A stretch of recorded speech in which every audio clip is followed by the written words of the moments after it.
Our next talk is by Dr Ian Petch, and he's going to talk to us about visual impairment, depression and access to psychological therapies. Thank you very much, James. Hello everybody, my name is Ian Petch. I'm a clinical psychologist by background, and first of all I want to say thank you for your time this afternoon. Thank you in particular to Dave and the other conference organisers for inviting me here. Perhaps if I start with why I'm here, well, apart from being invited, of course. I've been a clinical psychologist working in mental health services for 29 years this year. So I've been doing it rather a long time. And a year or so ago, University College London, we do quite a bit of work with, published some data that suggested that 75% of people who have a common mental health problem like depression or anxiety have no treatment at all. They don't get any form of support, any kind of help. And so after 30 years of being in this work, it is still the case that enabling people to get help and treatment for mental health problems remains a big challenge. Why is that important? Well, 1 in 10 of us will experience depression at some time in our lives, and 1 in 4 people will have some form of mental health problem in their lives. The World Health Organization will be about to publish some data that suggests it is the biggest health burden in the world, mental health. It has a greater impact on reducing quality of life. Some recent data suggests that compared to people who don't have depression, people with depression live on average 10 years less than people who don't have depression. If we were talking about a physical health problem that reduced your life expectancy by a decade, we'd be having a big conversation about that and asking what can we do. So, before I start the presentation, I realise that I'm on the afternoon shift. You've just had lunch. It's warm outside, and I've been given an hour's slot to talk about depression. So, my aim for the next 60 minutes is to make sure you don't fall asleep. But Dave does tell me that a speaker later this afternoon is here to talk about sleep and visual impairment. So if you nod off, I don't know whether that's a good thing or a bad thing. I won't shout at you, but you might feel something being thrown through the air. Just to gently remind you to wake up. Because I've got an hour's slot, I don't know whether I'm going to need it all, but I would like you to feel free to ask questions, to participate throughout the presentation, otherwise it could be a little dry. So, how did I get here in the first place to talk about visual impairment and depression? I work as part of a mental health trust, South West London and St George's, just across the river. And we work with the South West London academic health and social care system. It's a local system of academics, hospitals and the like. And they were aware of the work that we do, providing psychological therapies for people who have depression and anxiety and a whole range of other mental health problems. And we have done quite a bit of work looking at the adaptations we might need to make to psychological therapies when people have particular health conditions. So we do a lot of work with people with COPD, chronic obstructive pulmonary disease, people with diabetes, people with musculoskeletal pain. We've done a lot of work with the Health Foundation over a period of about 5 years, looking at what we can do to improve mental health outcomes for people with those conditions, because they're more prone to those conditions. And so the academic network, we're already having a conversation with the Pocklington Trust. Thomas Pocklington Trust, as probably most of you know, is an organisation supporting people with visual impairment. They started talking about this work, and then the Pocklington Trust commissioned me to do a bit of work around visual impairment and depression. So that's how we got here. I'm going to tell you about the different phases of the work we did, and all of this is in a report that you can access on the Thomas Pocklington Trust website. We looked at the existing literature on depression and visual impairment. We looked at the national data. So we run a couple of large psychological therapy services called IAPT. It stands for Improving Access to Psychological Therapies. This program's been running for a number of years now. It's a national program across England to try to improve the uptake of psychological therapies for people with depression and anxiety. Everybody puts their data into a big database that's held centrally, and we looked at that to ask the question, what do we find when we ask how many people with a visual impairment who have depression or anxiety access this kind of treatment? What do we find? So we looked at that big database. We also set up some focus groups to actually talk to people who have a visual impairment, professionals and lay people who support people with a visual impairment. And then we developed a brief training workshop and tested how effective that was. I'll tell you a bit more about that in a moment. And what did we find? And this is where I'm very happy for you to interject and ask questions or make comments. Because the thing I can really tell you today is I don't know what the answers are to many of these questions that we asked. We've got a bit closer to answering them, but I don't have the answers. I'm happy to hear from you if you've got some thoughts on these things. Anybody who looks at the academic, the research literature on visual impairment finds a lot of articles telling us that there's an increased risk of depression among people who have a visual impairment. How strong is that association? Does it really exist? It's not easy to answer that question. It depends upon the method the study used. So if you take what's called a convenience sample, and the people present here today would be an example of that. A sample of people who have a visual impairment who are conveniently there to talk to. And many studies that use those convenience samples find higher rates of depression than other studies, where you take a larger group of people with a visual impairment who may be more representative of people with visual impairment as a whole.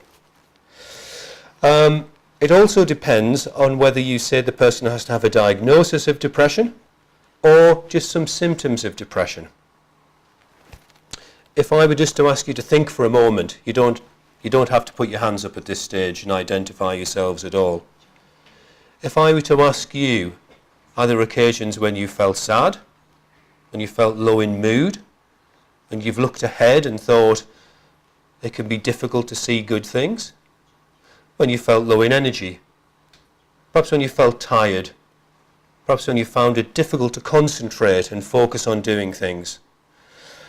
I'm going to guess that many of you will be saying yes to some of those questions. And here's the first problem we have. Those are common everyday experiences. But when they persist, and when they make life difficult, they might represent symptoms of depression. And so there's this continuum of day-to-day experiences that all of us have from time to time, and at some point we say when it gets more severe and persistent, that's something we should treat. And it's a significant problem for us in mental health services. It's probably why 75% of all people with depression and anxiety get no help, no treatment. Because detecting this depression and anxiety in the first place, recognizing that it's happening, and saying, I want some help, is the first step, is the first problem to tackle. But the literature does tell us that there is apparently a link between visual impairment and depression. So when the Pocklington Trust said, could you look at developing a tailored psychological therapy for people with visual impairment, the question I had to ask is, do we need to do that? One of the services we run in Roehampton, or rather a GP practice we work with in Roehampton, is very close to a residential establishment for people with visual impairment that is provided by the Pocklington Trust. And so their local GP surgery is just a street or so away. And therefore that GP practice has a lot of experience of treating people with a visual impairment for all sorts of health conditions, and we run one of our psychological therapy services in that GP practice. And when I talk to the psychologist there and say, so what are the kinds of problems people present with when they have a visual impairment? He says, well, they're often depressed and anxious, and that's associated with loneliness and isolation, sometimes alcohol and other substance misuse, lack of employment, lack of daytime structure, difficulties in relationships. And we looked at each other and said, oh, you mean the kind of problems that everybody has, whether you have a visual impairment or not, the kinds of day-to-day life problems that tend to be associated with depression for anybody. And that was absolutely the case. So the first question is, do we need a different type of psychological therapy because somebody turns up to see us with depression and they're visually impaired? So the first question is there what explains the link between visual impairment and depression? Well, one of the things that the research literature tells us is that having a visual impairment itself might not predict whether somebody becomes depressed, but visual functioning might be the predictor. What do we mean by visual functioning? We mean the day-to-day things that a person can or can't do while living with a visual impairment.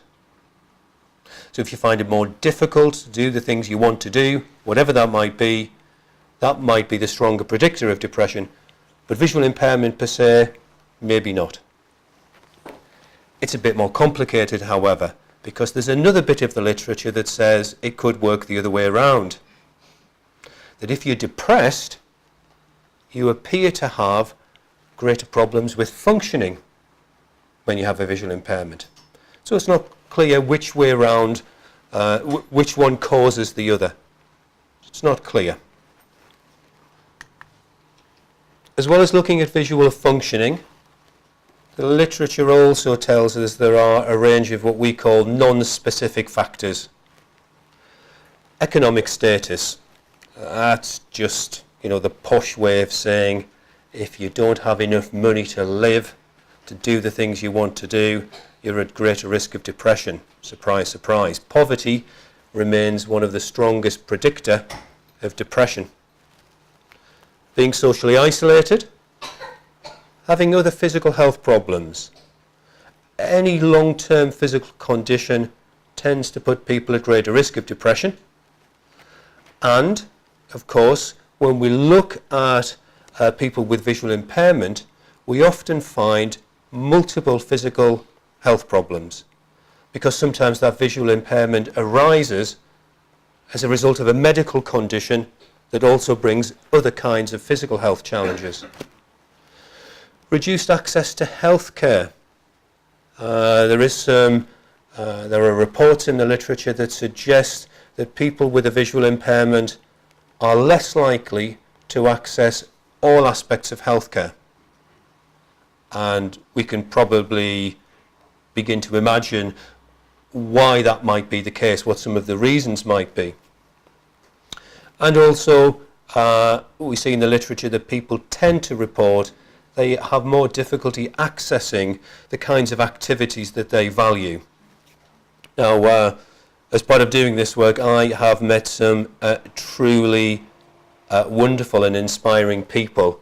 The reason why I said to Dave, yes, I'm happy to come here today, is because some of the most, what can I say, encouraging and heartwarming stories I've heard in my 30 years working in mental health is talking to people with a visual impairment who have told me about their experience of depression, how difficult it's been to get help and overcome those problems, and how they've recovered. I remember somebody, Ursula, telling me how she's now learning to play tennis with a very significant visual impairment. And it really, really makes me think twice before I complain about having difficulty doing certain things. I'm not saying that's the experience for everybody, and some of these stories I heard were very, very sobering, of people suffering with depression for many years before finding a way ahead, finding a way forward. And what this individual Ursula was telling me was about her experience of getting back to activities that she had previously valued with a visual impairment.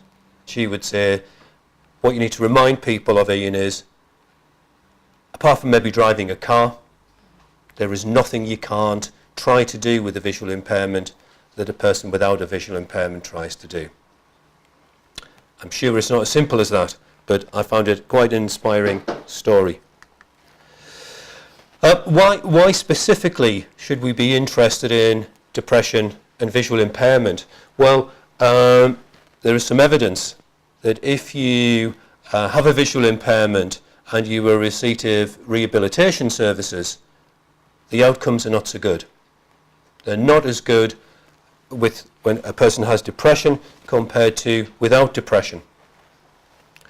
And in part that might be explained by the fact that depressed people with a visual impairment, or people with a visual impairment who are depressed, are less likely to access rehabilitation services.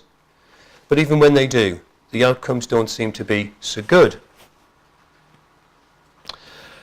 When you look at what happens in rehabilitation services, you can see that for some of those services, I can't say it's for all of them, they're focused on making adaptations and helping the person adapt to their circumstances so that they can do the things they want to do.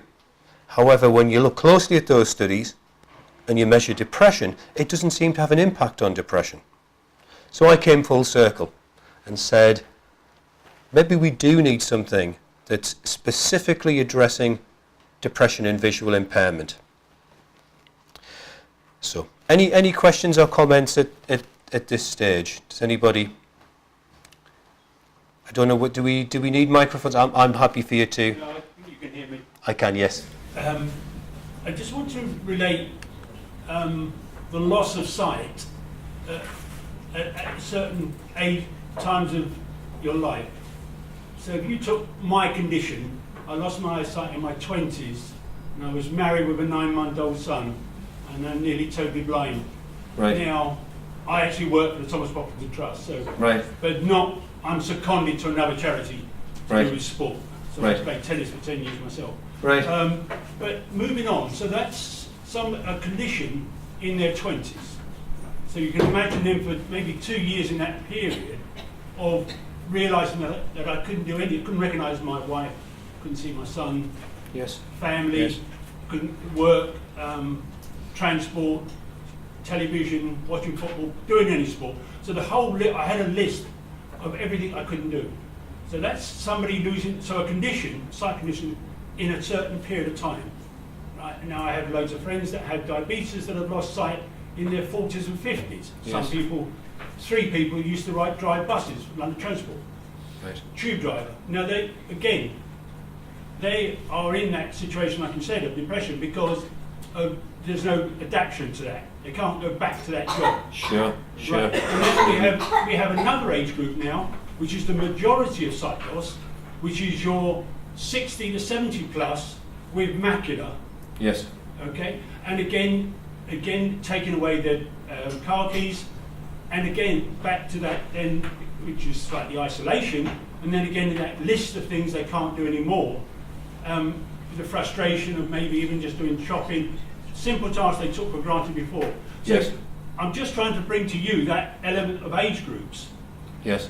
which can affect the depression relating to what their job could have been and into the situation they are in now. Absolutely. And this list, I don't have a list now of everything I can't do. I go around the world, I take part in America, so I don't have that list, but I can't tell you when that list went. Right. But it Right. is role models, it is working with other good charities and with people and, you know, talking to people and overcoming that. But what I'm Absolutely. saying is, but in life, in the VI world, you can be born, people on this table are born with a sight condition and Yes. then go through a certain thing, and then there is another group of people during their lifetime. Yes, absolutely. And I don't know of any good evidence that suggests we have a clear understanding of that sort of difference that you've just described there. The age issue is important as we look at some data in a moment, because as you say, for some people losing their sight, it is very much linked to an age-related condition, and we have very, very poor information for that age group about what's happening, what help they're getting or not, and whether it works. But thank you for that. The important thing is that sight loss is an invisible disability.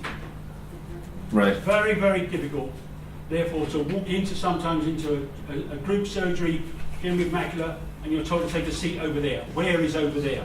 And this happens. Yeah. Everybody in this room would appreciate what I'm saying if they've got sight loss. Whether it happens at the hospital, or it happens at Moorfields. So the condition is invisible, and that can be not depressing, but frustrating. Absolutely. It can lead to depression, because if it happens too many times, you know, you can think, I'm not going to bother. You know, you Yes, try and find an absolutely. easy way out. But I'm trying to make the point that there are certain things, key things that people don't, you know, need to, and amongst us afraid, we can all laugh about it because we experience it. Yes. But the newly blind, which is the bit I'm telling you, what, you know, that age groups, that is not funny. Yeah, absolutely. No, absolutely. I have experienced a lot of is gallows humour the right word from some of the people I've spoken to with the visual impairment, and yeah, absolutely. Whilst we might smile about those things, not funny for the people experiencing it. Not to newly blind, you know, till they you know, adjusted, you know. Yep. There are two other people who've got their hands up. If we take you in turn. I myself am visually impaired, but I'm also a rehab worker. Right. So I want to take up two viewpoints with what you're saying, and I'm only saying it really to help you understand with regard to statistics. Yeah. Rehab workers generally tend to work with newly diagnosed people who have become registered. So Right. when they've got to the level where they're eligible to be registered for services as sight impaired or severely sight impaired, Right. that is our remit. There's no sort of general rehab that you can keep coming back to time and time and time again. Yeah. Yeah. So there's a lot of pressure on rehab workers anyway. But if someone's sight changes and deteriorates, what they need help, they can refer themselves back. But there's, I mean, the resources are, I mean, there's just not enough focus and support on rehab. Absolutely. Most rehab workers probably don't get to work with clients in the way that they would like to. Right. You kind of do the immediate stuff, so you look at the risks and stuff, and you signpost them to other places, you know, and like mental blind sport, or to all the different support groups, and you signpost them to other services within the local area, and they might need some help with support with mobility, so we might do some mobility training for those people. Right. The majority of my clients are older people. They are sort of generally 70s upward, but then we do get people who are younger. I work in adult social services, I work with children's services, but in adult social services, a lot of the younger people, they experience the biggest changes. Right. Because they've not had the experience before, and to lose your sight, it depends on your sight. For some people, I mean, I'm losing mine gradually, so I've had time to adapt. Right. But saying that, as a child, I went to a sighted school, when I was told I had a condition, you know, I mean, that really threw me. Yep. So I had that. I didn't get depressed. I think I've got quite a good natural outlook, but the next person can take it really badly. But Right. it's Absolutely. I think it's like Roy says, it depends when the person loses their sight, what support they've got, because a lot of the older people live on their own, but younger people may have families that will try to support them, but then you've got families trying to overtake and dictate. Yep. It's very complex area actually, and I think it'd be great for you to look into it, further to look at depression, because I know people, especially people who have more than one disability, so if you have Yes. hearing loss as well, which I also have, but I've always had hearing loss, so I accept it. Right. But and then so you've got that. It's bad enough that you're losing your sight, okay? Whether it be gradual or whether it's really, really suddenly. You've also then got the added stress and difficulties of continuing to try and get a job, to maintain your job. People have stress with access to work all the time. I hear it all the time. Oh, that you know, the support workers are not getting paid on time. Yeah. So you've got all those things. I go to a GP, I hate it. That is the one time I get really stressed, because I go in, they say take a seat, and then I can't read it, and I always say to them, remember, I can't see properly, and I can't hear properly, so I can't hear the announcements, and I get really, really stressed because half the doctors don't bother to come out. So I actually just take a simple kit in for that purpose. Well, I'll tell you about a brief training workshop that we ran for a whole range of people, peer support workers, rehabilitation staff, optometrists and others. And it was informed by some of the things that people told us about their experience, particularly of going into GP surgeries.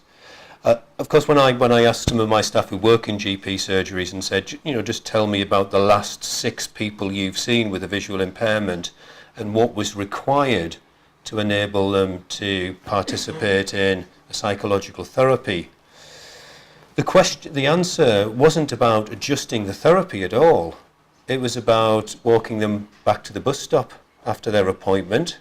It was about making sure the GP receptionist knew that the person was coming, and to make sure they were therefore able to have a seat in reception, the very things that you're talking about. But it wasn't a different type of psychological therapy. It wasn't a VI specific psychological therapy. It was about enabling people to access what's already there. I was aware that somebody else had their hand up, and there are more hands going up. My name is Galina Ginning. I'm PhD in psychology, and at the same moment I'm president of Support Center for Patients with Aniridia in post-Soviet Union countries who could speak Russian. So I have now like 286 patients. And last 3 years I'm trying to do my own research as a psychologist with these patients. And I have 2 groups. One group at the parents with the children with Aniridia, Right. and another group the patients themselves. And what I found the most common psychological state is frustration Right. in both groups. Right. Can you imagine? So the people who are the children with Aniridia, their affect the same as the patients who've got Aniridia. So now it's really interesting for me. I try to put my work out, maybe next conference, maybe, I don't know, whatever. Mm-hmm.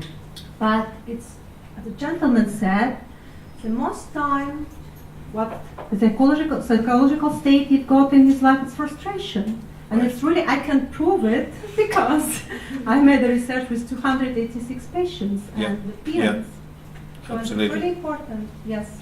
Absolutely. So in part what you're saying, it's an understandable emotional response to one's circumstances.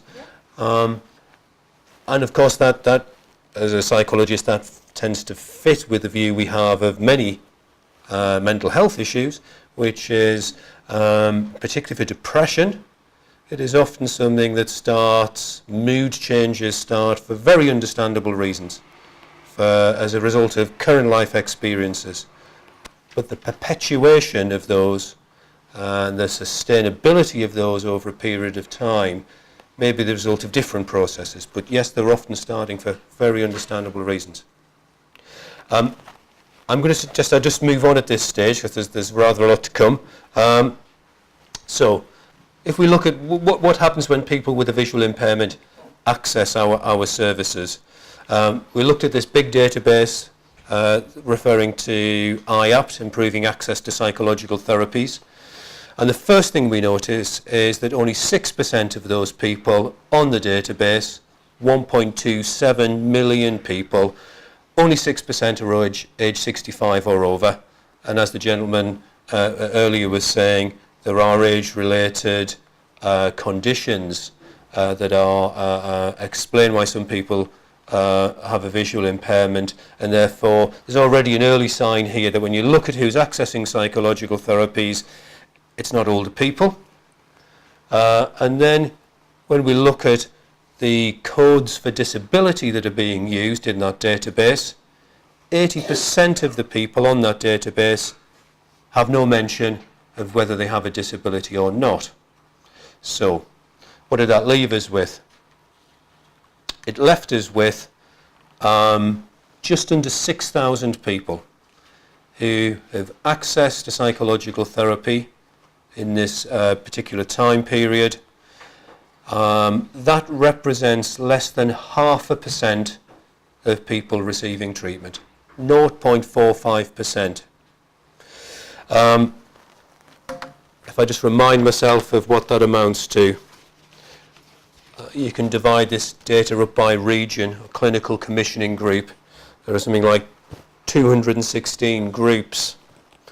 And the number of people with a visual impairment referred to these services ranged between 0 to 160.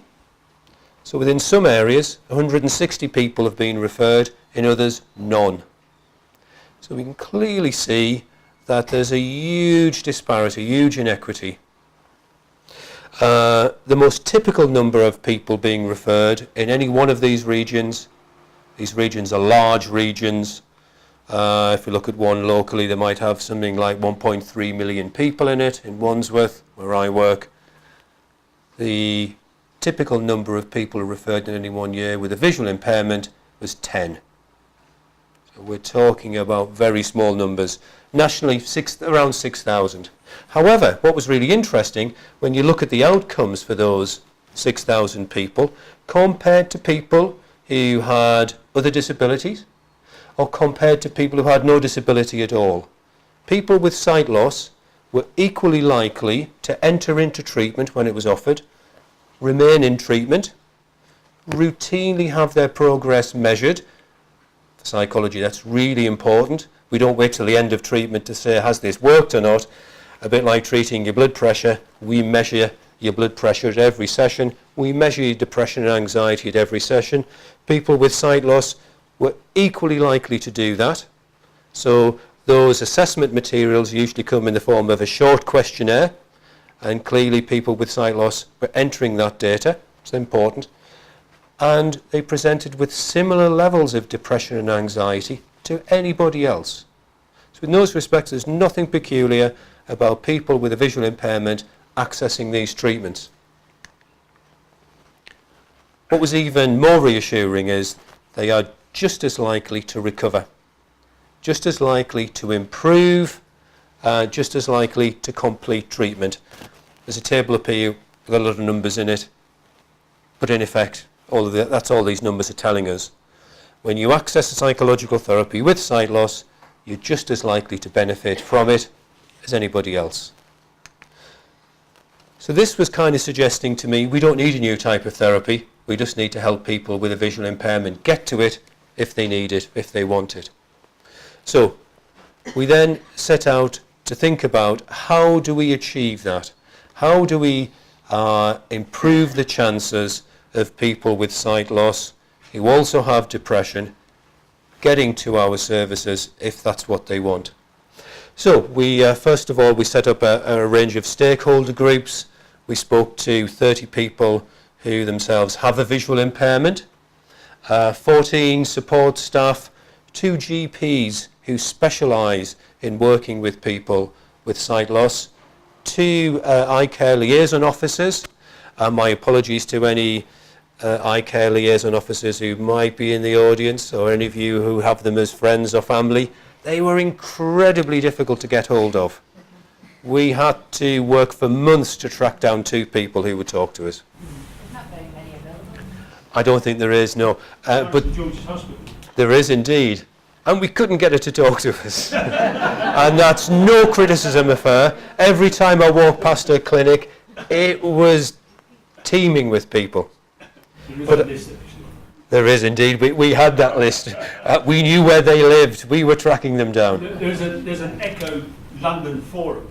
Right. Yeah, so I could give you the chairman of that. So. Well, I've actually since been contacted by somebody at King's College who's done something very similar to what we did, just with ECLOs.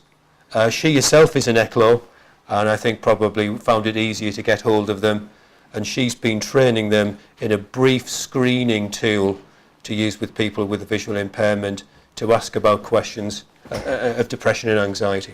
Did you consult the rehab workers? We did. So some of the people I've called here support staff, that include rehabilitation workers too. And we had a sort of set of open interviews where we just asked people about what's it like for you as someone with visual impairment talking about your mental health needs, if you have any. How do you find that? We talked to staff about recognising mental health needs. Did they find services accessible, both if you were someone with a visual impairment or a member of staff?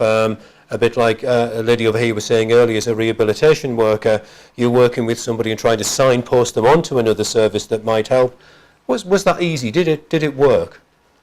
And in particular, we wanted to hear from people with a visual impairment. Do you want what's being offered? Does it sound attractive to you? Does it sound like it would help you? What did we find? There is a 75-page report on the Pocklington Trust website, so we found quite a lot, and I'm just going to summarise some of the key points. People with VI said, visual impairment said, their depression often goes unrecognised. One of the key issues was trust and rapport, and that probably won't surprise any of us. When you felt more able to trust the individual you're talking to, when you felt you had a rapport with them, you were more likely to talk about your emotional, psychological, mental health needs. And that in a number of instances, and I think perhaps the gentleman over here earlier was referring to this, sometimes people are still adjusting to sight loss. I'm not quite sure where this is going to take them. They don't know whether their current feelings, their current psychological and emotional state is here to stay, or whether it's going to resolve. And a key point that was mentioned a number of times, particularly from people with a visual impairment, was my readiness to talk about how I feel and whether I need any help with that changes over time. Sometimes I might be ready, sometimes I might not be ready. So if you put a GP or a mental health professional or a rehabilitation worker in front of me and they ask me about my well-being, I might not be prepared to talk about it now. But in 2 months' time, I might. 6 months' time, I might. So we've got to have a system that enables people to talk about their needs and access help over time, not just at one point.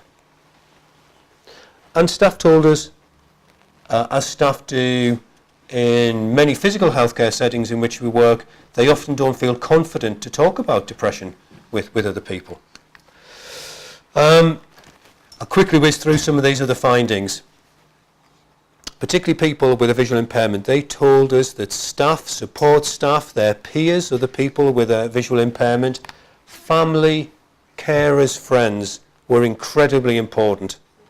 And often having the opportunity to talk to those people, not mental health professionals, was the way to begin talking about mental health.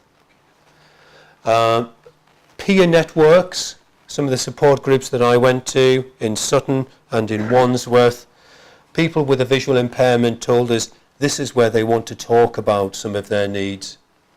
And these settings might be the route to which the route through which we improve access to mental health care. So what did we do? We took 50 people, made up of volunteers, befrienders, rehabilitation workers, social care staff, low vision clinical support staff and another group, and we provided a brief training. It was a 3-hour workshop. We then had a break for 4 weeks, and they came back for what we call an action learning set. What have you been doing? What are the challenges and issues that you've faced? How can we help you? And we talked about 4 things in this workshop. What's the link between vision impairment and depression? How do you recognise depression? How do you respond to it when you do recognise it? And how can you encourage a person to seek professional help if that's what they want? And I'm going to just mention Gwyn Rees, Dr Rees over in Australia, who gave us permission to use her measures that she tested in similar training. So what was the outcome of this training? One-off training. 86% of those people who participated said they felt more confident in responding to someone with a visual impairment who might be depressed. 8% said they felt less confident after the training. In terms of responding to depression, which is the key thing, do you feel more able to talk to somebody about the way they feel and help them think about options for support? 25% of people said they were less confident in doing that after the training. 70% of people said more confident. But a quarter of people said it reduced my confidence, the training. And it's really important for us to have a think about why that might be the case. When we ask people, what are the barriers to accessing change, to accessing help, to helping people with VI who might be depressed, there were no changes there. Nobody thought there were any more or any fewer barriers. These were some of the questions we asked. My limited knowledge of depression means that people may not always receive the best management for depression. How much do you agree or disagree with that?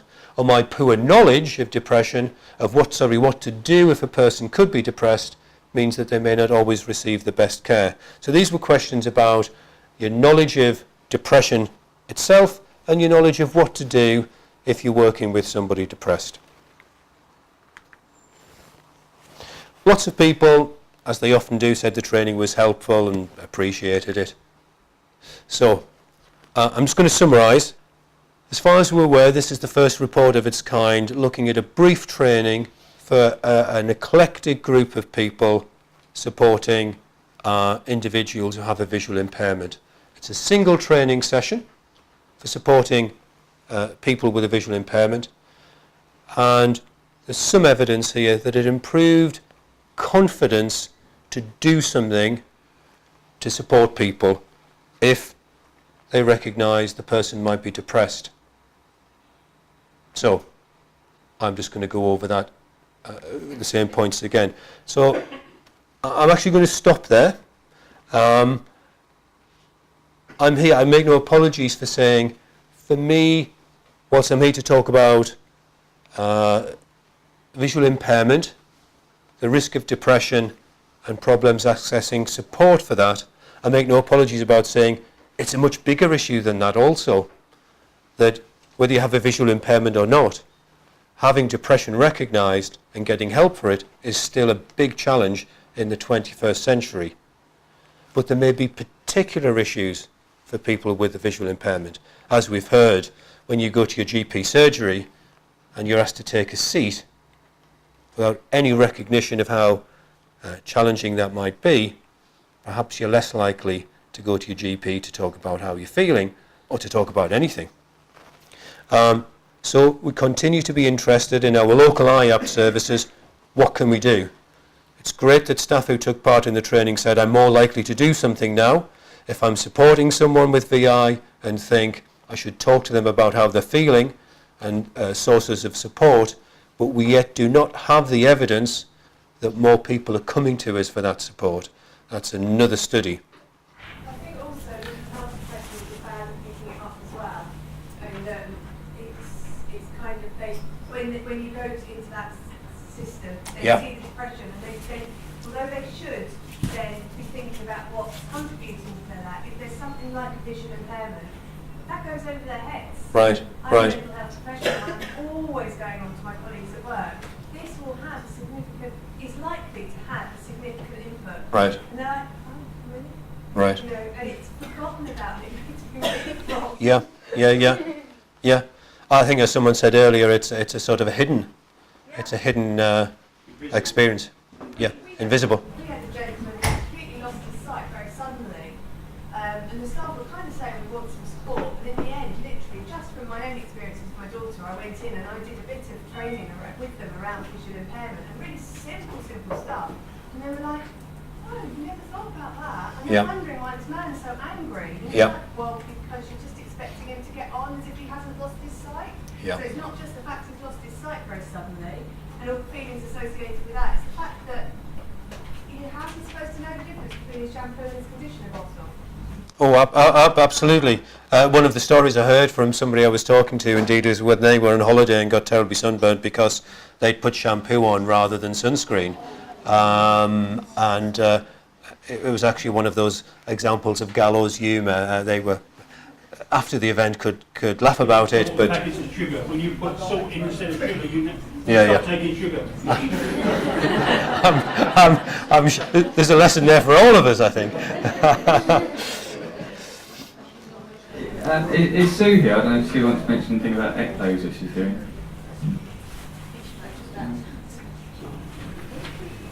Any other questions for Dr. Petch?